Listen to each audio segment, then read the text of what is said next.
అల్లుడు గారు రండి రండి. ఏమండి, ఎవరొచ్చారో చూడండి. ఎవరు? అల్లుడు గారా? రండి రండి. ఎలా ఉన్నారు మావయ్య? నాకే నిక్షాపంగా ఉన్నాను. రండి కూర్చోండి ప్లీజ్.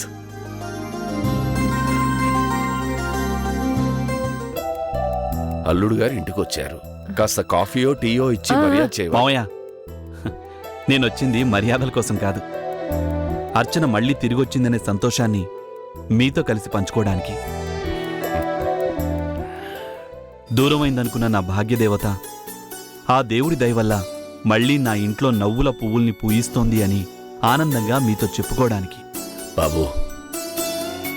అవును మావయ్య, నేను దుర్మార్గుణ్ణి. కళ్ళు మూసుకుపోయి కట్టుకున్న దాన్ని కష్టాల పాలు చేసిన వాణ్ణి.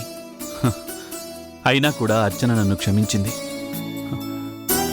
మీరు కూడా పెద్ద మనసుతో నన్ను క్షమిస్తారనే ఆశతో. అయ్యో, అవేం మాటలు బాబు, జరిగిందంతా మేమెప్పుడో మర్చిపోయాం. అవును బాబు, అర్చనకే కాదు, ఇది మీకు కూడా ఒక పునర్జన్మ అనుకోండి. గతాన్ని మర్చిపోయి మనందరం సంతోషంగా ఉందాం. మావయ్య, నా మీద మీకు కోపంగా లేదు? అస్సలు లేదు. ఎందుకంటే నీ తప్పును నువ్వు తెలుసుకున్నావు. ఏ భేషజాలు లేకుండా అది మనస్ఫూర్తిగా ఒప్పుకున్నావు కాబట్టి నిన్ను చూస్తుంటే నాకు చాలా గర్వంగా ఉందయ్యా. ఏంటి ఇంకా ఇక్కడే నిలబడున్నావు? అల్లుడు గారికి నాకు కాస్త కాఫీ పట్రా. అలాగేనండి. చెప్పు బాబు, ఎలా ఉంది నీ వర్క్షాప్? పర్వాలేదు మావయ్య. పాత కస్టమర్స్ అందరూ మళ్ళీ లైన్లోకి వస్తున్నారు. ఇంకొద్ది రోజుల్లో అంతా సర్దుకుంటుందనే అనుకుంటున్నాను. నాకు అల్లుడువైనా కొడుకువైనా నువ్వే బాబు. ఆ చనువుతోనే ఒక మాట చెప్తాను, తప్పుగా అనుకోవుగా? భలేవారే, చెప్పండి. ఆ దేవుడి దయ వల్ల నా బిజినెస్ 3 పువ్వులు 6 కాయలుగా సాగుతోంది.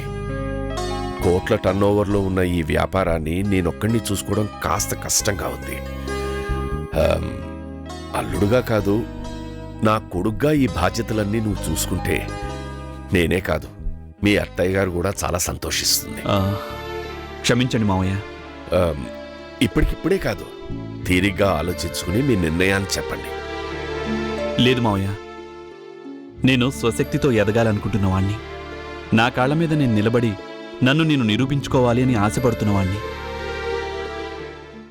ఆ ఆశతోనే, ఆ ఆశయంతోనే ఒకప్పుడు మా నాన్నగారి బిజినెస్నే కాదనుకుని బయటికి వెళ్ళిపోయినవాణ్ణి. మీ ఆత్మాభిమానం గురించి నాకు బాగా తెలుసు. కానీ ఎన్నాళ్ళు ఇంకా ఇలా కష్టపడతారు? ఎన్నాళ్ళైనా సరే. శ్రమ నీ పెట్టుబడి అయితే విజయం నీ బానిసవుతుందని గాఢంగా నమ్మేవాణ్ణి. దయచేసి నన్ను బలవంత పెట్టకండి. అలాగే అల్లుడు గారు. రాధా, ఆత్మాభిమానానికి మన అల్లుడు గారు మారు పేరు, ఆత్మవిశ్వాసానికి మరో పేరు. అల్లుడు గారు, నాదొక చిన్న మాట. మీకు తండ్రి లాంటి వాణ్ణి. ఎప్పుడు ఏ అవసరం వచ్చినా నేనున్నానని మాత్రం మర్చిపోకండి ప్లీజ్. అలాగే మావయ్య. Thank you.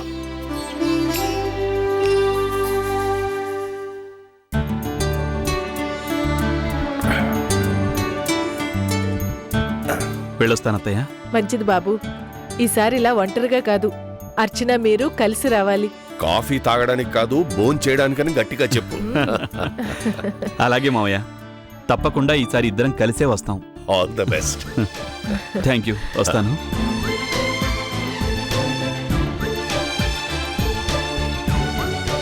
చూసారా అండి, అల్లుడు గారిలో ఎంత మార్పు వచ్చిందో. జైలంటే మనిషిలో పరివర్తన తీసుకొచ్చే పాఠశాల అన్నారు గాంధీజీ. అది అక్షరాల నిజం. అల్లుడు గారు మారారు, పూర్తిగా మారిపోయారు. మన అర్చన జీవితం గురించి ఇక మనం దిగులు పడక్కర్లేదు.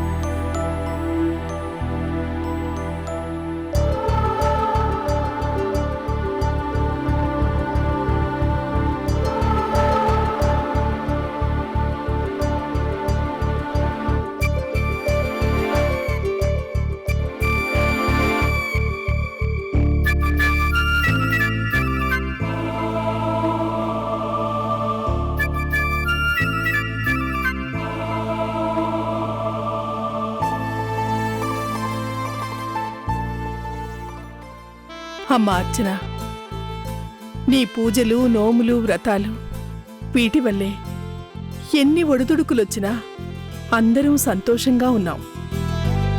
పెద్దాడి వ్యాపారం కూడా ఇప్పుడిప్పుడే పుంజుకుంటోంది.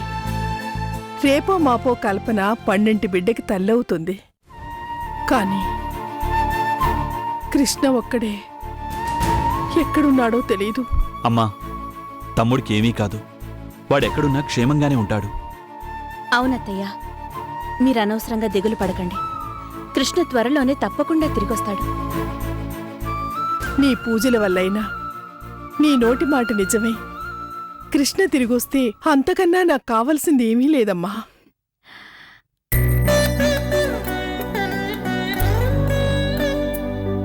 అత్తయ్య, ఇవాళ్లే అఖండ దీపారాధన చేశాను.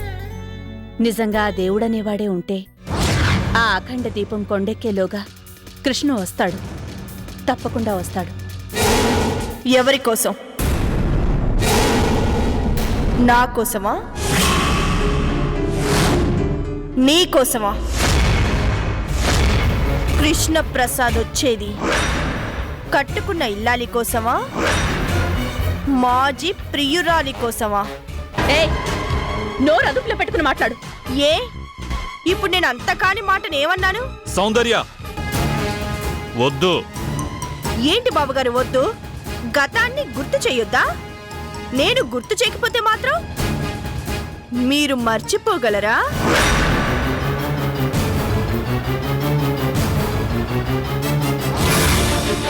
నా మొగుడు కాకముందు కృష్ణ, మీ పెళ్ళాం కాకముందు అర్చన వైజాగ్లో సాగించిన రాసలీలల్ని మీరు మర్చిపోగలరా?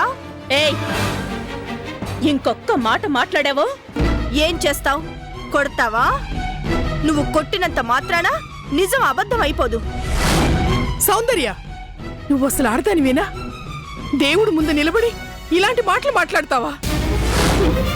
దేవుడి ముందు నిలబడే అడుగుతున్నాను. మీ చిన్నబ్బాయి కృష్ణ ప్రసాద్కి పెళ్ళాం ఎవరు? నేనా? ఇదా? నోర్మోయ్. ఎందుకు మొయ్యాలి? చెప్పమనడత్తయ్యా. అఖండ దీపం వెలిగిస్తే నా మొగుడి కోసం నేను వెలిగించాలి. ఒకవేళ ఇది వెలిగించుకోవాలనుకుంటే తన మొగుడి కోసం వెలిగించుకోవాలి. మరి నా మొగుడి కోసం అఖండ దీపం ఇది వెలిగించడంలో అర్థమేంటి? చెప్పమనండి.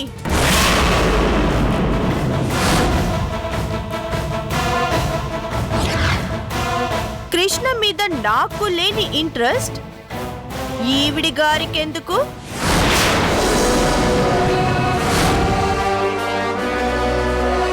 ఉన్న మొగుడు చాలక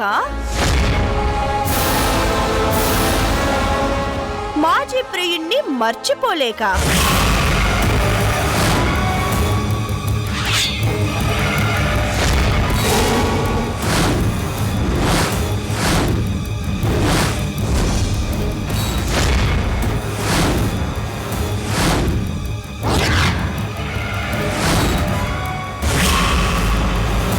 ఇంకోసారి పిచ్చి పిచ్చిగా ఇలా కారు కూతలు కూసావో నీ ప్రాణాలు తీస్తాను. నేను అఖండ దీపం వెలిగించింది ఈ తల్లి కళ్ళల్లో బాధని దూరం చేయడం కోసం, దూరం అయిపోయిన ఈయన గారి తమ్ముణ్ణి మళ్ళీ వీళ్ళకి దగ్గర చేయడం కోసం. భర్త బ్రతికుండగానే మరో పెళ్లికి సిద్ధపడి విడాకుల పత్రాల్ని పంపించిందానివి. నీకేం తెలుస్తుందే బంధాలంటే ఏంటో, అనుబంధాల విలువేంటో?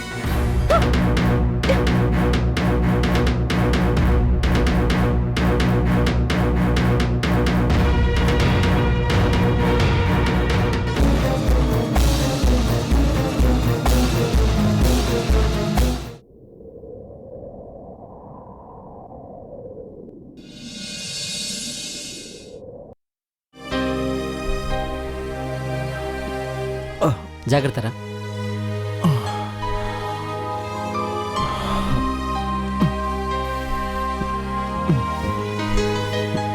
మెల్లిగా.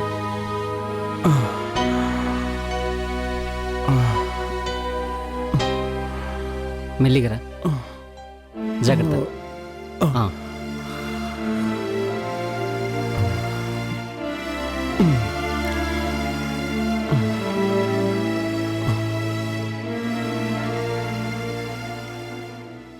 బాబ్జీ, మళ్ళీ ప్రాణాలతో నేను తిరిగి వస్తాను అనుకోలేదురా.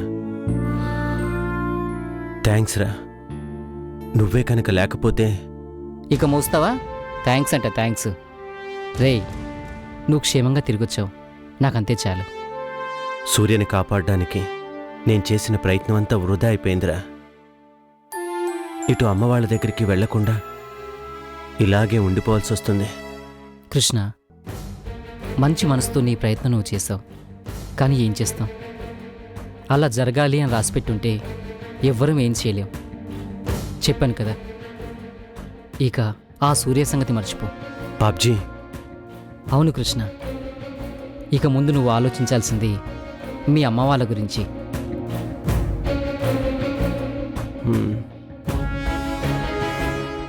సరేరా, నువ్వు చెప్పిందే కరెక్ట్. రేపే నేను హైదరాబాద్ వెళ్తాను.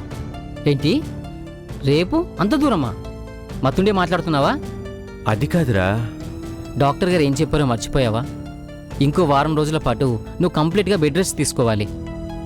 ఇంకో వారం రోజులా? అక్కడ అమ్మవాళ్ళు నా గురించి ఎంత కంగారు పడుతుంటారో ఆలోచించావురా బాబ్జీ? అన్నీ ఆలోచించే చెప్తున్నానురా. ఈ గాయాలతో నిన్ను చూస్తే మీ అమ్మ వాళ్ళు కంగారు పడతారు. ఏం జరిగింది, ఎలా జరిగింది చెప్పమంటారు. అప్పుడు నువ్వు సూర్య సంగతి, రుద్ర సంగతి చెప్పాల్సి వస్తుంది. తన కొడుకు రౌడీ చేతుల్లో కత్తిపోట్లకు గురై కొన్నాళ్ల పాటు చావు బతుకుల మధ్య గడిపాడని తెలిస్తే మీ అమ్మ తట్టుకుంటుందా చెప్పు?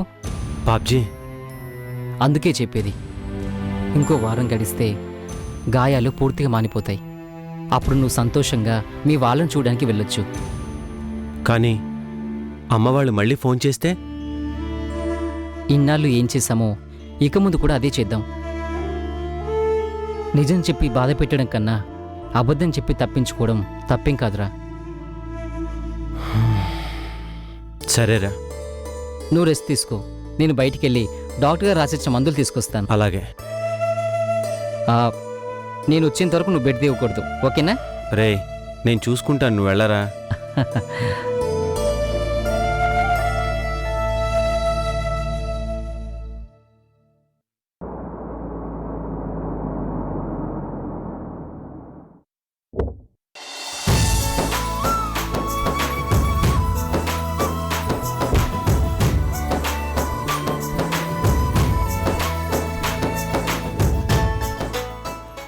అమ్మా, నాన్న. ఏమ్మా, ఎలా ఉన్నావు? అమ్మా, ఏంటివన్నీ? ఇవన్నీ మీ ఆడపడుచు కోసం.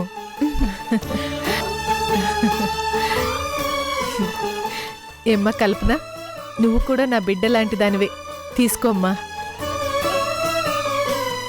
నా మీద అభిమానంతో నేను మీ బిడ్డలాంటిదాన్ని అన్నారు. నాకది చాలు. ఇవన్నీ ఎందుకు? నో, ఇలాంటప్పుడే ఈ ముచ్చట్లన్నీ తీసుకోమ్మా. కాదనకమ్మా, మా సంతోషం కొద్దీ ఇస్తున్నాం.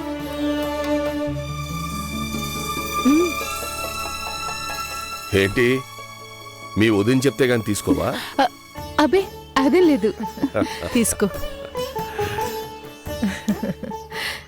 అయ్యో, సుపుత్ర ప్రాప్తిరస్తు. సుపుత్రిక ప్రాప్తిరస్తు. నాకు పుట్టబోయేది కొడుకైనా కూతురైనా అర్చన వదిన లాంటి మంచి మనసుతో పుడితే చాలు. విన్నావా రాధా, నీ కూతురు అత్తారింట్లో అందరి మనసుల్ని ఎలా దోచేసుకుందో? నా కూతురంటే ఏమనుకున్నారు? 24 క్యారెట్ల బంగారం. అబ్బో, విన్నావా అమ్మా, మీ అమ్మకు నువ్వంటే ఎంత ప్రేమో. అక్కడికి మీకేదో లేనట్టు చకచక సంతకాలు పెట్టి తీసుకొచ్చారు కదా చెక్ బుక్, ఇవ్వండి. మర్చిపోయాను, ఇదిగో నీ చేత్తోనే ఇవ్వు. తీసుకో అమ్మా. దేనికి? నువ్వు దేనికి ఇబ్బంది పడకూడదన్నదే మీ నాన్నగారు ఆశ. తీసుకోమ్మా. వద్దమ్మా, ఆయనకి ఇలాంటివి నచ్చవు. తెలుసమ్మా, వాళ్ళ నాన్నగారి సహాయం లేకుండా తన కాళ్ల మీదే నిలబడాలనుకున్న అభిమానవంతుడమ్మా మీ ఆయన. కానీ ఎప్పుడు ఏ అవసరం వస్తుందో ఎవరికి తెలుసు. అందుకేనమ్మా ఈ చెక్ బుక్ నీకు ఇస్తున్నాను, తీసుకో. ఎప్పుడు ఏ అవసరం వచ్చినా ఎంత డబ్బైనా విత్డ్రా చేసుకో, మొమ్మాట పడద్దు. ఈ కోటి కోటేశ్వరరావుగా మారిన, కోట్లు సంపాదించిన అది ఎవరి కోసం అమ్మా? నా బిడ్డల సంతోషం కోసమే కదా. మీరు సుఖంగా ఉంటే చూసి ఆనందంతో పొంగిపోవడం కోసం. తీసుకో అమ్మా. చూసావా వదిన, ఆ అమ్మ ప్రేమను పంచితే నాన్న రక్షణ కల్పించాలి అనుకుంటారు. ఇలాంటి అమ్మా నాన్నల కడుపును పుట్టడం నిజంగా నీ అదృష్టం. తీసుకో వదినా. తీసుకోమ్మా.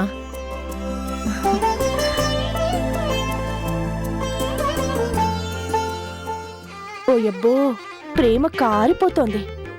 కాదు మరి, నడమంత్రపు సిరి పట్టినోళ్ళు కదా. అక్కడికి ప్రేమలు అభిమానాలు అన్ని వాళ్ళ సొంతవే అయినట్టు తెగ ఫోజు కొడుతున్నారు. ఫోజు. కూర్చోండి, కాఫీ తీసుకొస్తాను. ఉమ్, రండి కూర్చోండి.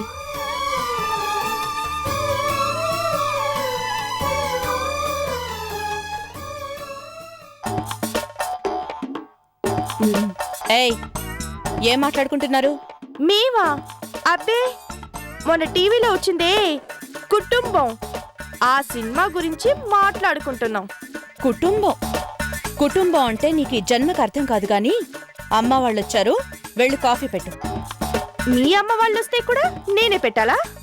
మా అమ్మ వాళ్లే కాదు, ఇంటికి ఎవ్వరొచ్చినా నువ్వే పెట్టాలి.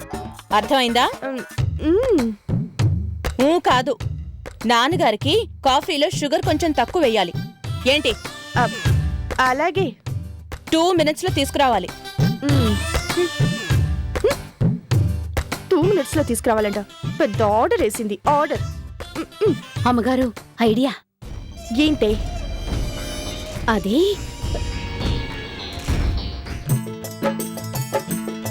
అమ్మా అర్చన, కల్పన ఇప్పుడే చెప్తోంది, ఇంట్లో అందరినీ డిసిప్లిన్తో ఉంచుతున్నావట.